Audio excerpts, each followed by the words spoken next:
So another thing I want to talk about in this video, this is mostly games I used to play when I was little. It had a weird negative effects on me. But it's also about games that I used to play that I never understood. And I got quite a few of them here. So, Gex.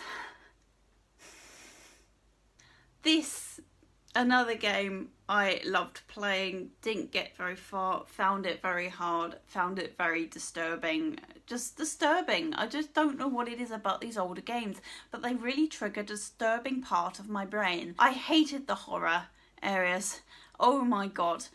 It was so scary. I know it was supposed to be horror, but oh, it was really scary. The music was just unsettling. It was just not dramatic or anything, but it just had an ambiance about it that was really scary to me.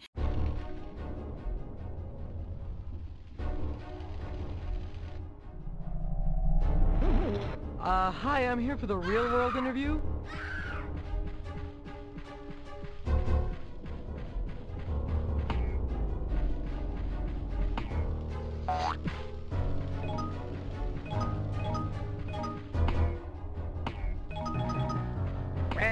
Red rum.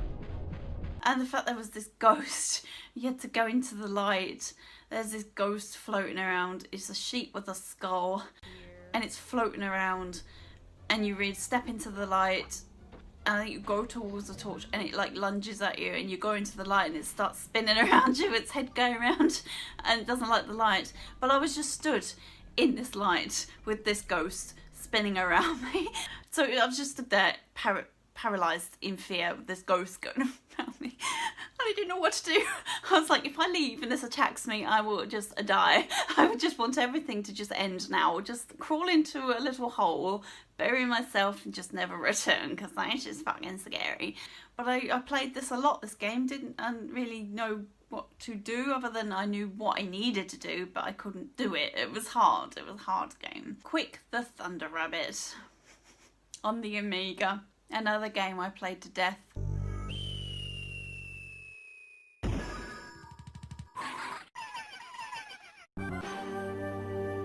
Loved. Couldn't get very far, but loved it anyway. The music in this is so cool. I think I heard this was how Sonic started. This was what Sonic was originally. I heard. I could be wrong. Yep, Quick the Thunder Rabbit, amazing soundtrack.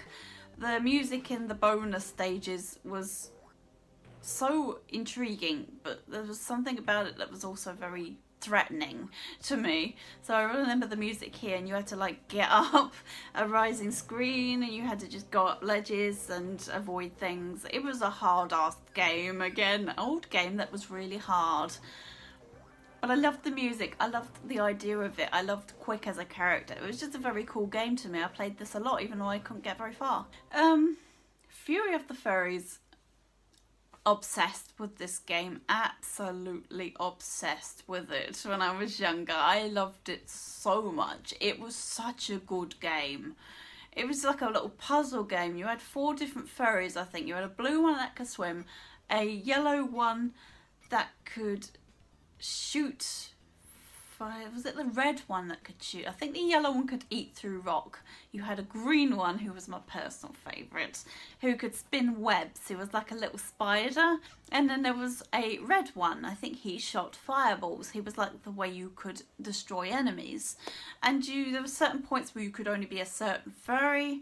And it was like a real puzzle. We had to solve it. The music for the forest, I love it so much. The music to this game was just very, very good. But the music for the forest was just especially good.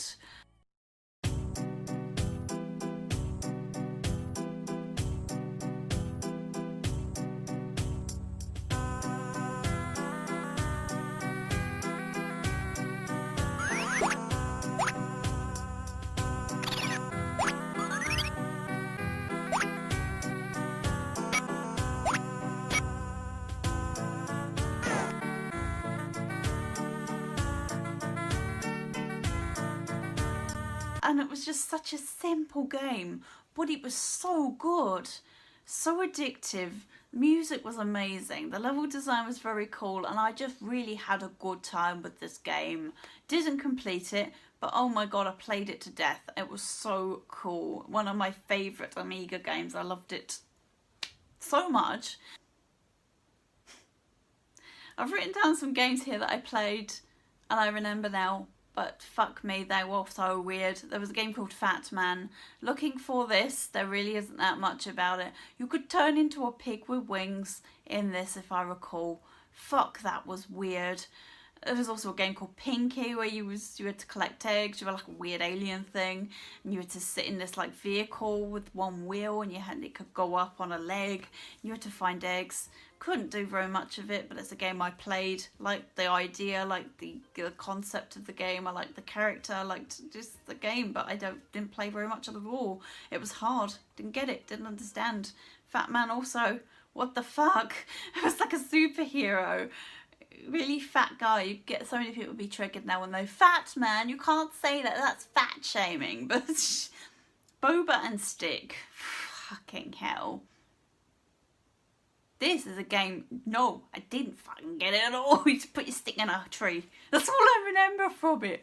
Put in your stick in a tree.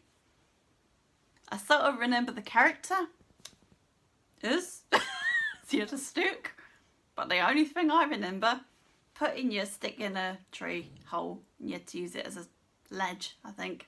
That's all I remember. That's all I remember about it. Bizarre. Some games I honestly played, and they obviously were important to me some way in my childhood because I remember them briefly, somehow. So that's it. I think there are so many more games. Some of them are just so insignificant and they're not even worth mentioning.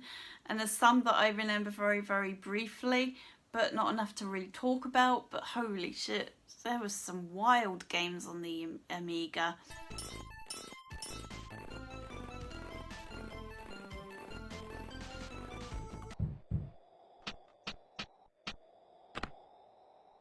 Incredible!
Simon the Sorcerer. I loved it so much. I was too young. I didn't really understand it. I watched my brother play it. I always begged my brother to play it. And the music in it is so delightful. I would get woken up by the theme. If my brother or dad was playing it, I would hear the theme and wake up immediately because it was such a theme that I loved and was so special to me.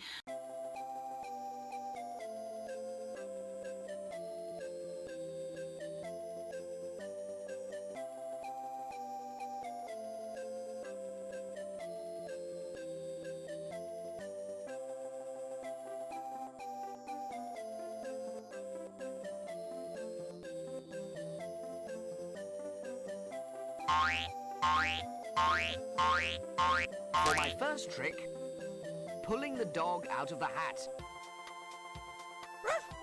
Thank you, Chippy. Now for some credits. And I loved the game. I loved watching it. I was too young to really play it. I absolutely loved watching it. It was such a good game. Voiced by Chris Barry. The original on the Amiga was not voiced. It had titles and he would like look at the camera and do a bit of this. It's my little dog, Chippy. I mean, it wouldn't have a voice, but later he was given a voice and it was Chris Barry, aka Rimmeh from Red Dwarf. So great, so cool. He was cute. I had a little crush on him. Obviously Chris Barry. Who doesn't have a crush on Chris Barry? He's awesome. So cool. No, Simon, I had a little crush on him when I was younger. I just found him very cute. I really don't think there's anything else to talk about. Any other games that I want to mention? I talked about pretty much all of them. I remember the Spectrum the other day, which is like the AOL dial-up. It had to make a ton of noise and it took about 20 minutes to load. And it was just a simple game like Pong. It's just so shit, isn't it? Alfred Chicken as well. Alfred Chicken was so charming. I loved Alfred Chicken and Super Frog. It's so cool. You know, cool games. Anyway, I'm gonna go, guys. What games did you play from your childhood? And what memories do you have? I hope this was an enjoyable video. I just thought it'd be really fun to look down memory lane, see what I can remember, because it's really hard digging into your memory. What games do I remember playing? What games did I find hard, etc. It's just really difficult digging into that part of your brain. So I really tried to dig and bring these up and talk about them because, yeah, I just thought it'd be really fun and interesting. Anyway, guys, I'm gonna go. Thank you so much for watching. This was very long. Bye now. Thank you to anybody who I've taken videos from. I've taken them all from YouTube, so I thank anyone if your video is in this. I can make these videos without you guys. Anyway, bye now.